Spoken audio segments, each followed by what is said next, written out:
مبروك الفوز للنادي الاهلي، فوز بطعم الهزيمي. السلام عليكم ورحمه الله وبركاته.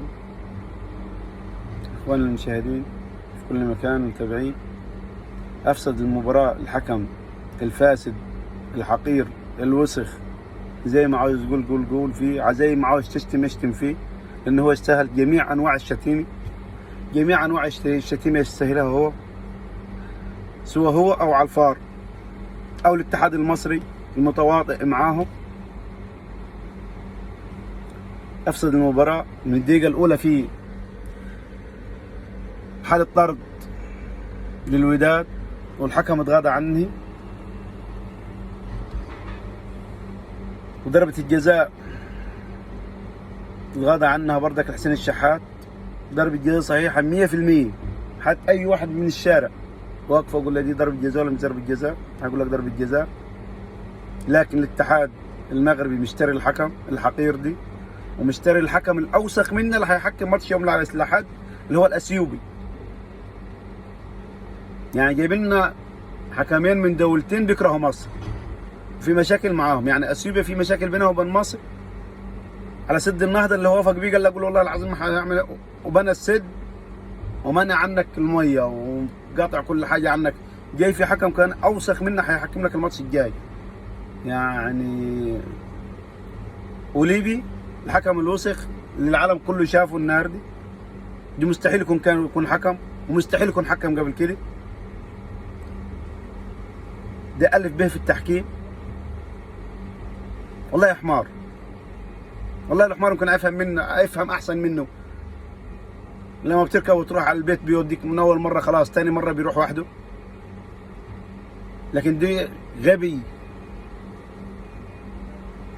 اشتم زي ما انت عاوز تشتم في الحكم الحمار دي.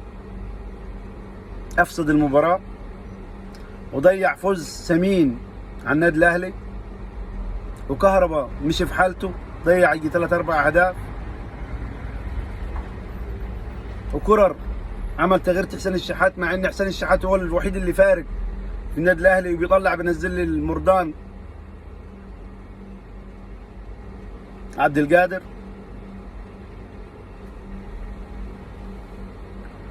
يا الله، بصراحه الاتحاد المغربي اقوى 100 مليون مره من الاتحاد الضعيف الجبان الاتحاد المصري بقياده الجزعي اشرف صبحي. اتحاد ضعيف جدا جدا جدا، او اضعف اتحاد في افريقيا بالكامل الاتحاد المصري. ازاي يوافق على حكم من ليبي، حكم ما بيعرفش يحكم اصلا؟ حسبي الله ونعم الوكيل. ان شاء الله النادي الاهلي قادر يفوز في المغرب يوم الاحد الجاي ان شاء الله، ويرجع بالبطوله. عملها قبل كده في 2006 لما تعادل مع الترجي 1-1 في استاد القاهره، وراح هناك حط هدف في الدقيقه 92، هدف محمد ابو تريكه الشهير.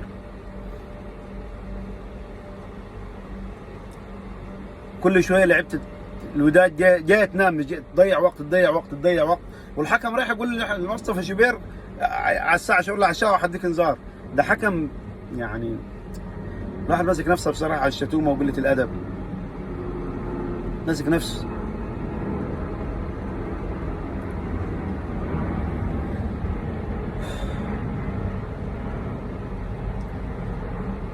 الله المستعان.